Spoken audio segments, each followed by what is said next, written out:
Sherinian. Joe Bonamassa. Hello guys. And we're the American side. Yeah, the American half of Black Country Community. Drinking You're the fine American wine. Cheers. Here's the Fetzer. American wine. You come all the way to England to drink American wine. That's right. California. And when the cameras are off, we sing the Star Spangled Banner. You're allowed. Not on a football day. We're having fun. The media is calling it a super group. I'm not sure if it is or it isn't, but the main thing is we all enjoy playing with each other. We went in the studio and made a record in 4 days, and there was a chemistry there, and naturally the next step is we played our first performance last night at John Henry's. Great response from the audience and the journalists, and the record's doing well, and we're excited to see where the future, takes it.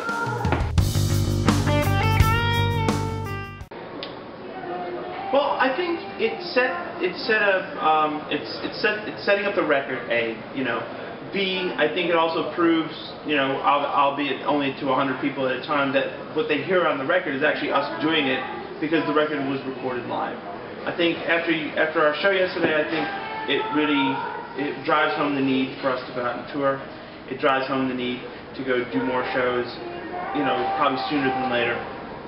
And I think this week was really important because it really solidified us 4 guys as a band.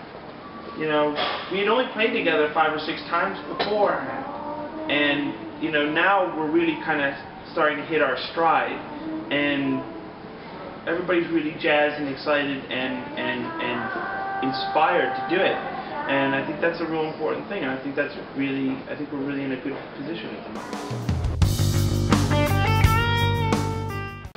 We played basically 8 songs off the record. Well, we're looking to schedule a show possibly in the UK at the end of this year, but we can't tell you the where or the when at the moment because once the details are sorted out, it's much easier to do that. And then we're looking to schedule a tour for next year. Yeah, better than being number 2. It's one better, right? That's all out of our control. All we can, do is what's in our control, and that is to make the best records and play as good as we possibly can. Whatever else happens is all, up to y'all. Exactly, and the whole thing is about, I'm glad people are excited about the record. I think right now, the buzz about the band is getting stronger at the right time. The record's done. There's nothing we can do about it. It's like it's printed, it's mastered, it's in everybody's hands. Can't change a thing. And the buzz around the band didn't affect the way the record was made. The record was made very under the radar, and kind of the way I think it should have been. And there was no pressure, there was no expectation of what it should be, and we just made a record. Here it is. He's the 5th member, really. Very important. Kevin was the one who masterminded, if you will, or recruited each of the members and put us in the studio, and he just knew all of our strengths as musicians, and with the short amount of time that we had, he focused us and got the sound that he wanted, so we really have to give Kevin a lot of credit. Yeah.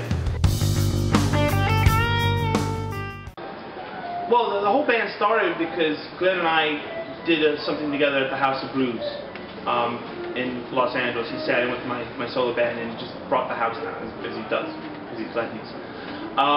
And within an hour, Kevin Shirley had mentioned starting a band with Derek Sherinian and Jason Bonham.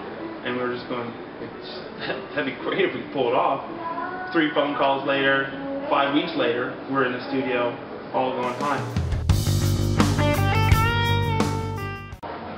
There's no reason to blab about it, there's no reason to hype a band that hasn't recorded a note of music. It's like we didn't know what it was going to sound like, I mean, there was a few, wayward twitters and stuff like that, and rumblings about something going on, but it wasn't until it's real and in the final stages. Really nothing to talk about. We'll go buy the record. If we tell you, then we're taking away from your... What does the record sound like? It's a throwback record. It's new songs recorded in a old school style, very heavy-handed, unapologetically. Yeah.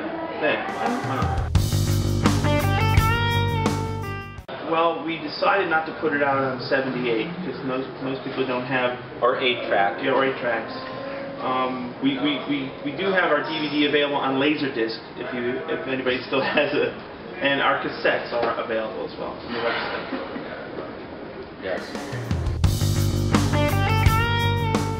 Because it's not a phallic instrument, and I feel the guitar is more like a penis, and so you're going to attract more females with a more phallic instrument. So you don't attract enough. Come to one of the gigs that I do. Except couple thousand dudes. Sausage festival. Yeah, going, hi guys.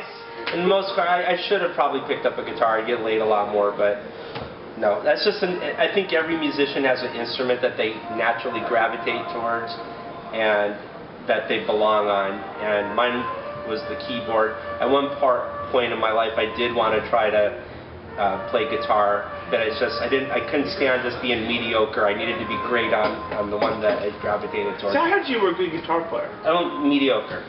Yeah, but mediocre. We can't Sherinian speak is again you gotta. No, I wanted to be in the top echelon on my instrument rather than be somewhere in the middle on another instrument, even though it's more phallic.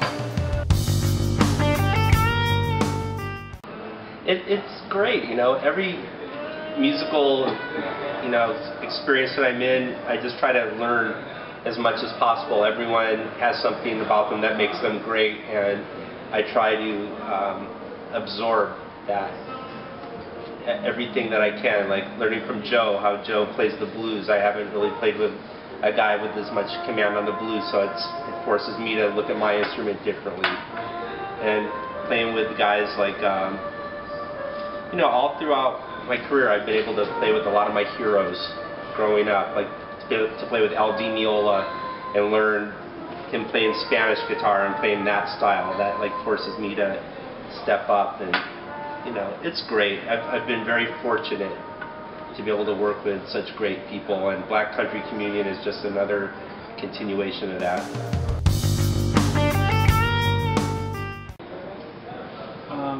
Well, this talks about us going in the studio. Yeah, we're going to try maybe do it again in January, go back in the studio. So I haven't started writing anything, but maybe Glenn did.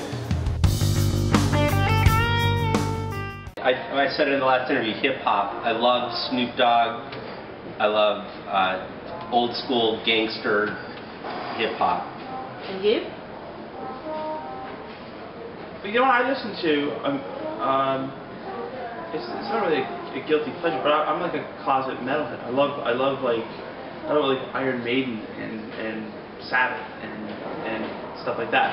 But on the flip side, you know, even like System of a Down with Sugar, I will listen to them and go, geez, you're a blues guitar player. It's like, Sugar, fine. I love the Sugar. Yeah, it's great. It's like it's so progressive. Yeah, and the other thing that I like to listen to, I love like players like Bruce Hornsby and like, you know, more the Americana stuff, and it's just, I like all music really. I originally didn't want to sing on the record. Glenn and Kevin encouraged me to do it.